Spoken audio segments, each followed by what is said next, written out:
transparência a esta casa, não só a mim, mas todos os vereadores que aqui se encontram.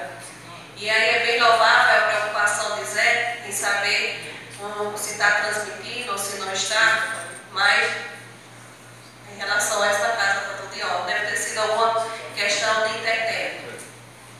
E veio aqui também, aqui já vi vários requerimentos, pedir calçamento do Pipiri, do Maciel, do Cipual, ruas, iluminação, então são vários requerimentos. Uns já atendidos, eu quero agradecer ao prefeito e aos secretários, Alcides Camilo e Antônio Guilherme, agora o Paulo, que está à frente da iluminação, e agradecer primeiramente a Deus e a população.